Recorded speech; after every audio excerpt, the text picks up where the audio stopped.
Buenas tardes a todos, bienvenidos a Findes. Son las 18 horas, día 18 de agosto, momento de dar inicio a la transmisión del webinario Rescisiones Laborales. Soy Emigdio Villalobos, directivo de la Fundación, y les agradezco la oportunidad que me brindan de dirigirme a todos ustedes.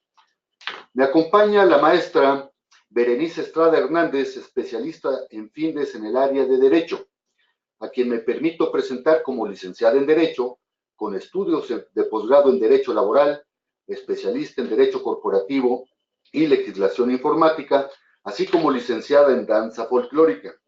Actualmente litiga en materia laboral, materia civil, mercantil y penal por medio de su propio despacho jurídico. Antes de ceder la palabra a la maestra Berenice, les invito a que formulen sus preguntas, nos realicen recomendaciones y sugerencias, y al final de la plática dispondremos de algunos minutos para poderles atender. Maestra Berenice, buenas tardes, podemos iniciar. Sí, muy buenas tardes, muchas gracias por la invitación nuevamente y estamos aquí para tomar un tema pues también de relevancia y que fue pedido por ustedes. Espero que podamos sacar dudas y comentarios que les puedan servir para el buen manejo de su personal. Ok, bueno, el tema del que vamos a platicar hoy es de las rescisiones laborales. Para empezar, este concepto de rescisión se toma cuando hablamos de bajas de personal. Cuando hablamos de bajas de personal, además de la terminación laboral, pues está la rescisión.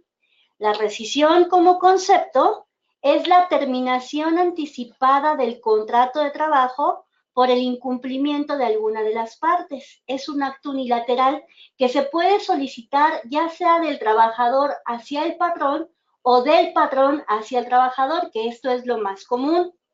Cuando hablamos de este tipo de baja de personal es cuando hablamos del famoso despido justificado. Ahorita vamos a hablar de esa diferencia que hace la ley entre despido justificado y despido injustificado. La misma Ley Federal del Trabajo en su artículo 46, como lo dice la lámina, señala que el trabajador o el patrón podrá rescindir en cualquier tiempo la relación de trabajo por causas justificadas, sin incurrir en responsabilidad. ¿A qué se refiere este concepto? Primero, si nosotros vamos a invocar causales de rescisión imputables al trabajador, debemos de recordar que siempre la carga de la prueba es para el patrón, para poder acreditar los hechos en los que presuntamente incurre un trabajador y únicamente ese tendría el derecho de recibir por parte del patrón el pago de un finiquito más el pago de su prima de antigüedad. Nada más, ni los 20 días por año, ni los 90 días, ni salarios vencidos, ni algún otro concepto que esté fuera de lo que por ley le corresponde. Insisto, sería únicamente pago de finiquito y prima de antigüedad. Ahora, si la rescisión la solicita el trabajador en términos del artículo 51, aquí es diferente. ¿Por qué? Porque el trabajador es quien va a tener siempre la carga de la prueba en ese sentido de acreditar que el patrón fue el que incurrió en alguna de las causales marcadas en el artículo 51.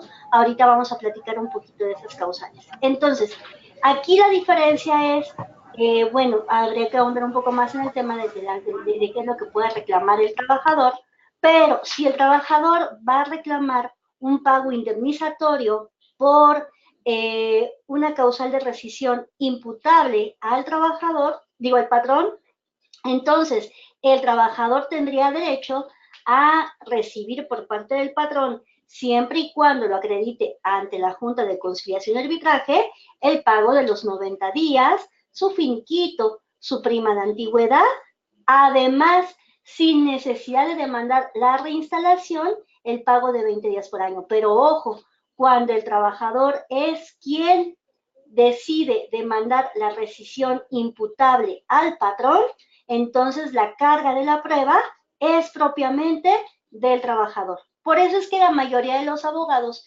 cuando asesoran a un trabajador, le dicen, bueno, mira, vamos a demandar más fácil el despido injustificado antes que una causal de rescisión imputable al patrón. Ahora, lo más común, como decíamos, siempre van a ser las causales de rescisión imputables al propio trabajador. La misma legislación laboral señala en el artículo 47 cuáles son esas causales de rescisión. Bueno, pues primero, una vez que ya entendimos que es una causal de rescisión, que es la terminación anticipada del contrato por el incumplimiento del trabajador en alguna de la parte de sus obligaciones obrero-patronales, tenemos que ubicar esa causal de rescisión. Entonces, el mismo artículo 47, este es uno de los artículos que nos señala cuáles son esas causales en las que puede incurrir un trabajador para que le podamos aplicar una rescisión o un despido justificado.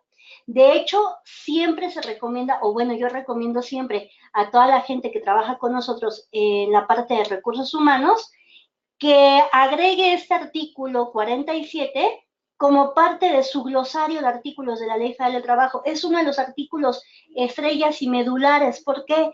Porque es uno de los artículos que nos señala cuándo es cuando podemos despedir justificadamente a un trabajador, o mejor dicho, rescindirle el contrato por incumplimiento de alguna de sus obligaciones. Es casi propiamente como una obligación aprendernos de memoria este artículo. ¿Por qué? Porque dentro de las causales dice la siguiente, dice, por ejemplo, la fracción 1, que el trabajador engaña al patrón con conocimientos o certificados de los que, con certificados falsos o con conocimientos de los que carezca. Esta causal deja de tener efectos después de 30 días de haber contratado al trabajador. Bueno, pues es como un mini periodo de prueba, ¿no? En 30 días podemos determinar si un trabajador sí me dijo la verdad para las funciones para las que fue contratado. Ejemplo, si un trabajador lo contrato como enfermero y en el tiempo o en el lapso de 30 días me doy cuenta que como enfermero no sabe tomar signos vitales, no sabe poner una intramuscular, no sabe poner una intravenosa, entonces en el lapso de 30 días puedo aplicar esa causal de rescisión, pero insisto, la carga de la prueba es del patrón, por lo que el patrón tendrá que tener esos elementos de prueba. Ahora, la fracción segunda habla de que el trabajador cometa en contra del patrón, personal directivo, administrativo de la empresa, clientes y o proveedores, conductas de faltas de probidad u honradez, amagos, injurias, malos tratos, siempre y cuando no haya, no tenga que obrar en defensa propia. Entonces, esa sería la causal segunda. La causal número 3 o la fracción número 3 sería los mismos, pero ahora en contra de los mismos compañeros. La fracción cuarta habla de las mismas faltas de probidad, honradez, amagos, injurias, malos tratamientos, ahora en contra de personal directivo, administrativo, clientes, proveedores, compañeros, pero fuera de las instalaciones del centro de trabajo o fuera del horario laboral.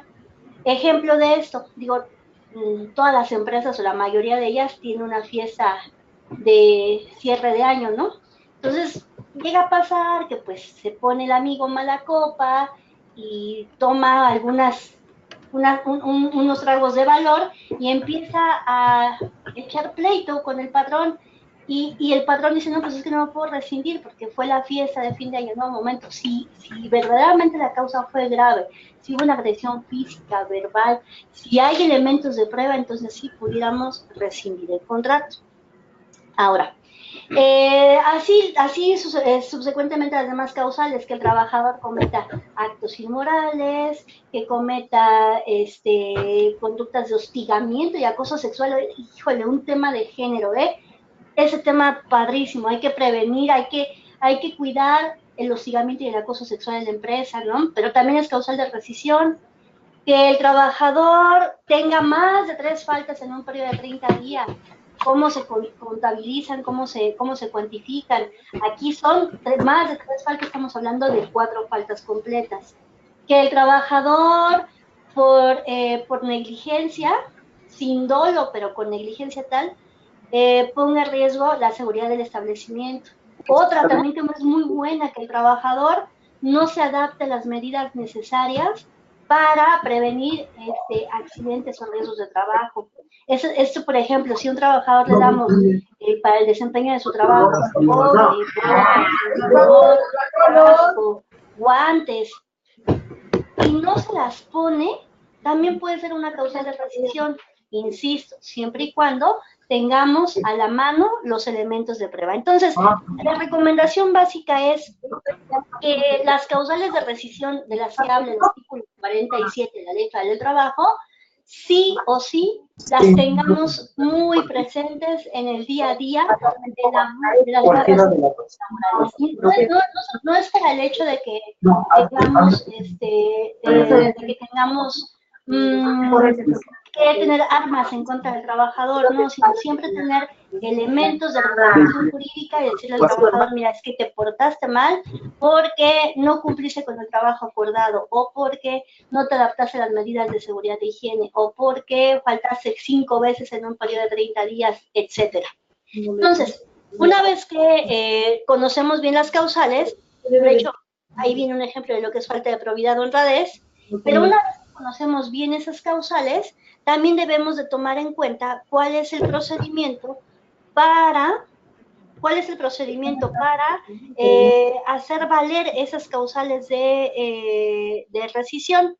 Entonces, esas causales de rescisión se les debe de dar en aviso por escrito al trabajador personalmente, de acuerdo al artículo 47. Si no fuese posible esto, si no fuese posible comunicarle el aviso de rescisión al trabajador personalmente, entonces podemos hacerlo por medio de la Junta de Conciliación y Arbitraje a través de un procedimiento que nosotros abogados conocemos como procedimiento paraprocesal. Es decir, en el término máximo de 5 días hábiles, el patrón deberá dar aviso a la Junta de Conciliación, o deberá solicitar a la Junta de Conciliación y Arbitraje que a través de un servidor público llamado actuario judicial de notificación de ese aviso de rescisión al trabajador en el domicilio o en el último domicilio que tengamos registrado en la empresa. Aquí sí es peligroso también porque una de las reformas del 30 de noviembre del 2012 tiene por ahí unas fallitas que en lugar de favorecer a la parte patronal, pues la verdad es que nos deja a veces atados de mano. ¿Qué quiere decir esto? Nosotros tenemos ese término de 5 días, se supone que la Junta de Conciliación tiene un término máximo de notificar en 5 días al trabajador. La realidad, es la realidad que todos conocemos, las juntas de conciliación y arbitraje trabajan un poco lentos. Entonces, esos avisos de rescisión, pues los llegan a notificar a veces hasta en un año. En ese tiempo, pues el trabajador, si no me demandó, pensaríamos que ya perdió su derecho, porque de acuerdo a ley, de acuerdo a 517 y 18, el trabajador tiene hasta 60 días naturales para demandar el despido injustificado. Pero ¿qué pasa con ese aviso de rescisión y con esa reforma? Dice que nosotros debemos de pedirle a la Junta que le avise personalmente al trabajador de la rescisión de contrato en el término máximo de 5 días, pero en la realidad es que la Junta se tarda hasta a veces un año. Entonces, ¿qué es lo que sucede? La redacción del artículo dice, las acciones de los trabajadores para demandar por despido injustificado no empiezan a correr sino a partir de que el trabajador es notificado personalmente por parte de la Junta. Ups, pues eso es lo difícil. ¿Por qué? Porque entonces lo que hizo la Junta es ampliar el término de la prescripción para que pueda demandar. Aquí es donde yo justifico a algunos colegas, a los buenos colegas laboralistas, que muchas veces recomendamos, híjole, si tienes elementos de prueba para acreditar la rescisión, si le vamos a dar celeridad en la Junta para que notifique, entonces sí nos damos a la tarea de presentar esos avisos de rescisión. Pero si no tengo elementos de prueba, si voy a dejar que la Junta actúe por sí sola y eso va a dejar que pase mucho tiempo, entonces es cuando como abogados laboralistas de empresa decimos, no, mira, a veces es mejor no presentar un aviso de rescisión, porque en lugar de acreditar un despido justificado como lo marca la ley, lo que acreditamos es un despido injustificado y le damos elementos de prueba al trabajador para que nos gane el juicio, ¿no? Cuando además de que se portó mal, le tengo que pagar lo que el laudo señale, ¿no? En sus prestaciones. Entonces, aquí lo que se recomienda es que hagamos los avisos de rescisión, pero conforme al procedimiento del 47, tratando de avisar inmediatamente al trabajador de manera personal en el momento mismo en el que estemos levantando tanto el acta administrativa como el aviso de rescisión. Entonces, este es otro también un tema súper interesante que abordamos en el curso de Ley Federal del Trabajo aplicable a recursos humanos, que abordamos en el diplomado de relaciones laborales, que incluso también abordamos en el tema de taller de finiquitos y liquidaciones. ¿Por qué? Porque tenemos que saber en qué momento procede pagar un finiquito y en qué momento procede pagar una liquidación. Entonces, siempre es bueno conocer todas las causales de rescisión, cuándo sí y cuándo no es conveniente presentarlas.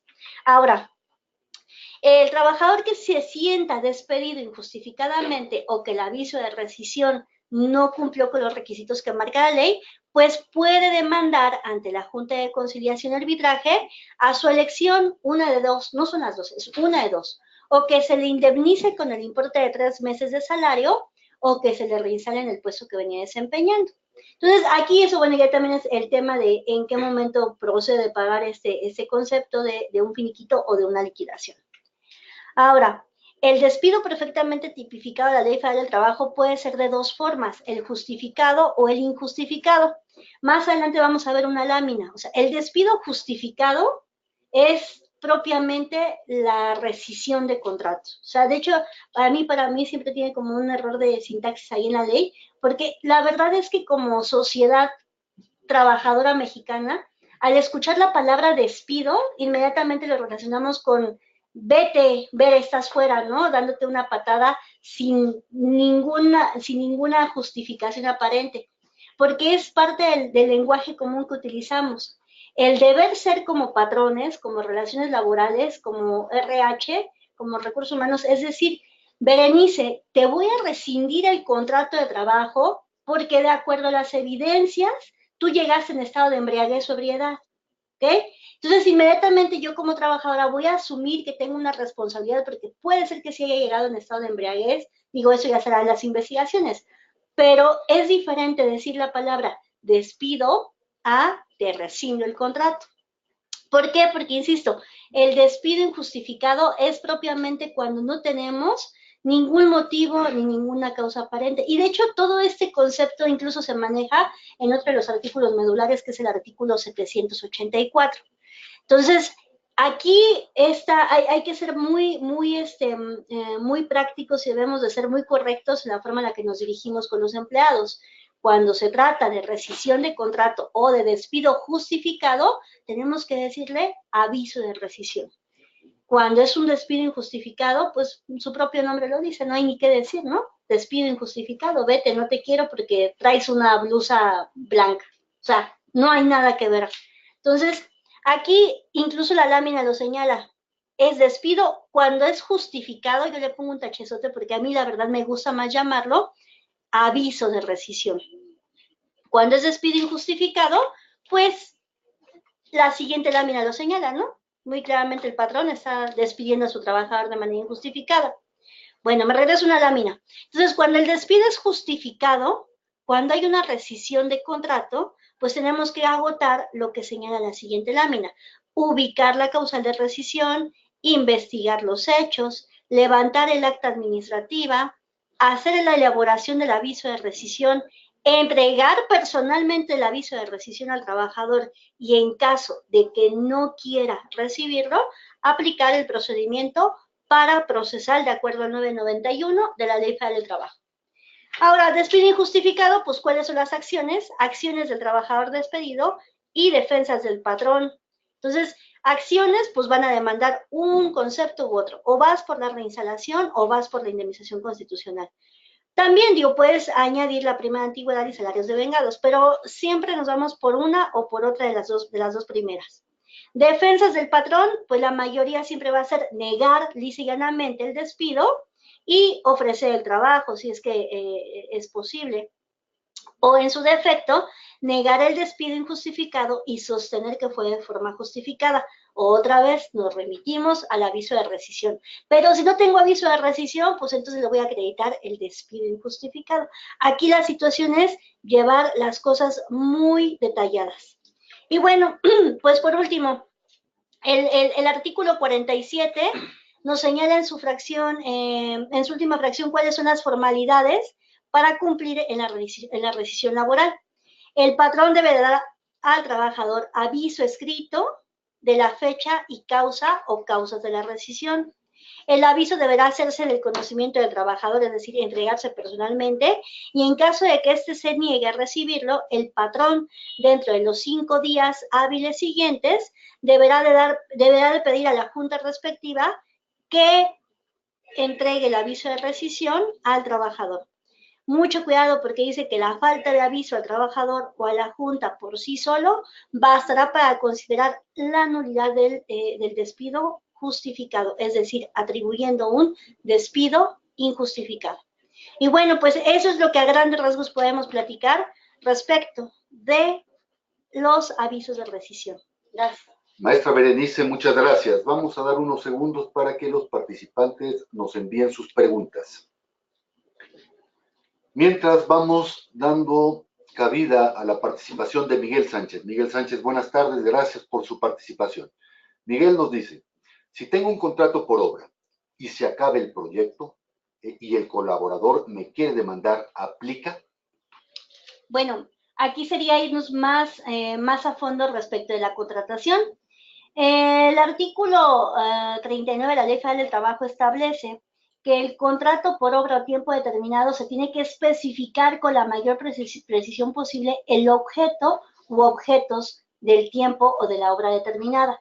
Es decir, si yo voy a contratar por tiempo o por obra determinada, debo de poner completamente el proyecto. Ahora, se va a terminar ese contrato cuando termine el objeto material del contrato. O en su defecto, ese contrato se puede ampliar mientras exista objeto material del contrato.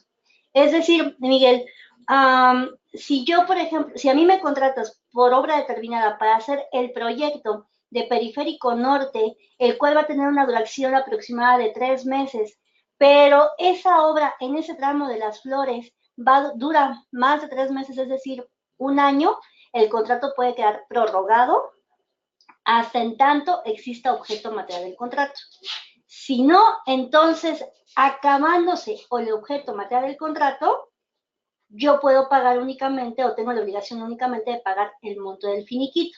Pero si puedes, o sea, el hecho de que puedo o no pueda demandar, eso el trabajador puede demandar. Que proceda o no proceda su demanda y que obtenga un laudo favorable, de eso ya es otra cosa y hay muchos factores que intervienen. Maestra, muchas gracias. Karime Rodríguez nos pregunta si es posible que le compartamos el material de la presentación. Por supuesto, Karime. A partir del lunes usted podrá ingresar a la página www.findes.org y ahí va a encontrar una subsección denominada webinarios y ahí estará alojado el video de esta presentación. Gloria Martínez. Buenas tardes, Gloria. Gracias por participar. Ella nos pregunta, ¿el bullying como qué tipo de causal se podría definir? Gracias. La palabra bullying se utiliza para el hostigamiento o acoso en el ámbito escolar. En materia del trabajo se llama moving. Entonces, el moving como tal no está tipificado en ninguna causal, sin embargo, lo podemos relacionar con la fracción número 2 o 3 o 4 que señala que el trabajador cometa amagos, injurias, maltratos, violencia en contra del patrón o sus compañeros o personal directivo o administrativo. Es decir, si yo tengo un compañero, hablando de mismo nivel jerárquico, que todos los días llega y me da coloquialmente un zap en la cabeza por saludarme, esa es una agresión física que no debemos de permitir. Entonces, podemos solicitar que se le aplique una causal de rescisión. Maestra Berenice, muchas gracias. La participación de Raquel Escorza. Buenas tardes, Raquel, gracias. Raquel nos dice, si para realizar un despido se le notifica al trabajador en el mismo día que se ha llevado a la junta, ¿estamos dentro de los 5 días? Sí, claro, estamos dentro de los mismos 5 días, sí, por supuesto. Gracias, maestra. Nos pregunta Jorge Buendívil. Gracias, Jorge. Nos dice, ¿qué pasa si indico en el contrato individual de trabajo que el empleado es de confianza y con ello evito caer en los supuestos de las causas, de los causales justificados o injustificados? Ok, no, aquí no hay diferencia de trabajo. O sea, un trabajador de confianza, un trabajador eventual, por tiempo, por obra determinado, sindicalizado, cualquier clase de trabajador puede caer o puede llegar a cometer una causal de rescisión. Aquí la diferencia es, por ejemplo, que un trabajador de confianza no tendría derecho a demandar de su patrón la reinstalación. Otra diferencia es en temas de antigüedad. Un trabajador que tenga más de 20 años de antigüedad, para poderle aplicar una causal de rescisión, dice la ley que esta deberá de ser verdaderamente una causal que haga imposible la continuación de la relación de trabajo. Es decir, si un trabajador llegó en estado de embriaguez o ebriedad, pero durante 20 años no lo hizo, nunca, y pesan esos 20 años de antigüedad, ahí la causal de rescisión pudiera, no pudiera aplicarse de manera completa. Gracias, maestra Berenice. Tenemos la pregunta de Ernesto Oria. Ernesto, gracias. ¿Cómo juegan los sindicatos ante una rescisión laboral? Bueno, no, el sindicalismo en México no es que juegue o no, debe de tomar un papel responsable. El sindicato, al haber nombrado su delegado sindical, este debe de participar en el levantamiento del acta administrativa y debe de formar parte de ese documento para efectos de validar que el levantamiento del acta se dio sin error, sin dolo, sin mala fe, sin violencia. Pero el sindicato, lejos de volverse un cómplice del mal desempeño de un trabajador, debe de volverse cómplice de las buenas prácticas laborales. Insisto, no quiere decir que todos los trabajadores sean malos. Incluso hay veces que levantamos o intentamos levantar actas administrativas o rescindimos de manera injustificada. Siendo este caso, para eso el sindicato entra. Oye, ¿por qué vas a rescindir la Berenice el contrato por estar en estado de embriaguez y sobriedad? Si Berenice ese día tuvo una junta sindical o una asamblea sindical con nosotros y no tomó una gota de alcohol, la estás confundiendo. Entonces, el sindicato también se hace presente o se hace partícipe para evitar injusticias laborales. Para eso están los delegados sindicales y para eso nosotros como trabajadores debemos de exigirle al sindicato que cumpla con el desempeño de sus funciones. Gracias, maestra Berenice. Laura Hernández, buenas tardes. Gracias por participar. Laura nos dice, ¿cómo se demuestran faltas tan abstractas como la inmoralidad para tener causales justificadas? Ay, excelente pregunta. Sí, puede ser, yo también lo digo, a veces es muy subjetivo, ¿no? Cometer un acto moral, inmoral, ¿qué es para ti moral, qué es para mí moral?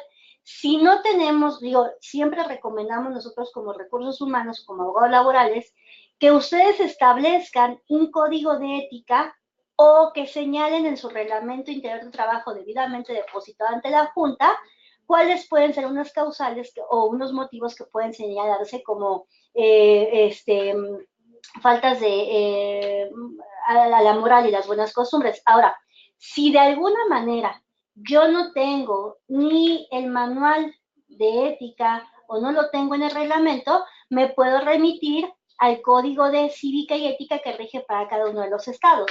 Entonces, ahí señala que un acto inmoral es, por ejemplo, hacer necesidades fisiológicas en vía pública, un acto inmoral es tener relaciones sexuales en vía pública, un acto inmoral es estar desvestido en la vía pública o en la calle, o un acto inmoral es, por ejemplo, ofender los lábaros patrios, etcétera. O sea, sí tenemos algún documento donde podemos basarnos y esta situación que puede ser muy subjetiva, dejarla bien normada, ¿no? Pero yo siempre recomiendo que hagan su código de cívica y ética o en su defecto establezcan estas causales o señalen estos puntos en su reglamento interior de trabajo y obviamente depositarlo ante la Junta de Conciliación. Maestra Berenice, muchas gracias. Tenemos la participación de Juan Díaz. Juan Díaz, buenas tardes. Nos pide que abundemos en qué es un empleado de confianza. Ok. En términos del artículo 9 de la Ley Federal del Trabajo, un empleado de confianza es aquel que independientemente de su nombre o designación de puesto, realiza funciones de dirección, inspección, fiscalización, vigilancia o trabajos que me unan directamente con la parte patronal. Aquí me gusta siempre poner este ejemplo en la capacitación de cuando hablamos de los tipos de puestos, ¿no? Porque decimos, ¿un chofer puede ser un trabajador de confianza? Sí, claro que sí, porque no estamos hablando de un chofer de carga o de transporte, estamos hablando de que puede ser un chofer del director general de la empresa, y al unirlo directamente con la parte patronal, ya lo hace de acuerdo a sus funciones con una categoría de trabajador de confianza. Y digo, hay más, ¿no? Hay un capítulo específico de trabajadores de confianza, el 182 de la Ley Federal del Trabajo lo señala, pero ¿qué es un trabajador de confianza? Artículo 9 de la Ley Federal del Trabajo. Gracias, maestra Berenice. Tenemos la pregunta de Rogelio Matus. Rogelio, muchas gracias. ¿Es conveniente celebrar contratos de corto plazo para evitar las implicaciones por rescisión, pues llegan a su vencimiento y no se da la recontratación? A ver, aquí tenemos, de acuerdo a la reforma y la flexibilización contractual, 5 contratos, 6 formas de contratación. Recomendamos ampliamente el contrato periodo a prueba, el contrato de capacitación inicial, en su defecto el contrato por tiempo determinado. O sea, la verdad es que sí hay que modernizarnos y hay que llegar a esta nueva flexibilización contractual, sin afectar derechos de trabajadores, pero sí utilizando las herramientas que la ley nos concede. Gracias, maestra Berenice. Jacqueline Martínez nos pregunta, se habla de reformas laborales, ¿en qué consisten? Bueno, tenemos ahorita unas reformas pendientes, no las deben todavía, no ha salido la ley secundaria que será la Ley Federal del Trabajo.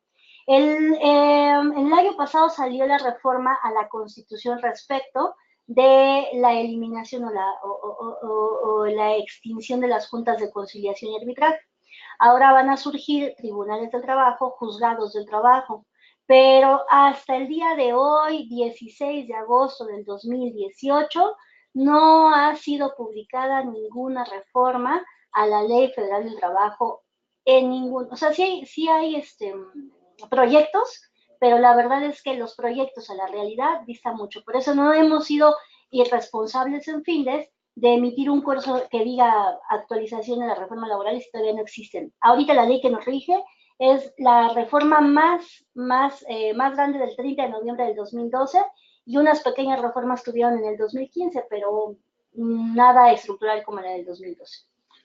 Gracias, maestra. Arturo de León, buenas tardes. Gracias por participar. Nos dice, una práctica que hay en los empleados de confianza es que no se les debe de pagar horas extras. ¿Qué tan cierto es? La Constitución en su artículo 123 establece que esta Constitución va a regir en el apartado A para jornaleros, obreros y de una manera general todo contrato de trabajo. La verdad es que nosotros mismos hemos permitido estas malas prácticas laborales. Debemos de solicitar nuestro pago de horas extras. Gracias, maestra Berenice. Antes de finalizar esta transmisión, les recuerdo que todos los jueves a las 18 horas abordaremos diferentes tópicos de interés general en el ámbito de los negocios. El próximo jueves 23 de agosto a las 18 horas trataremos el tema logoterapia. Los esperamos, inviten a sus compañeros, inviten a todos sus amigos. Son las 18:34 horas, día 16 de agosto. Damos por concluido el desarrollo de este webinario. Hasta luego.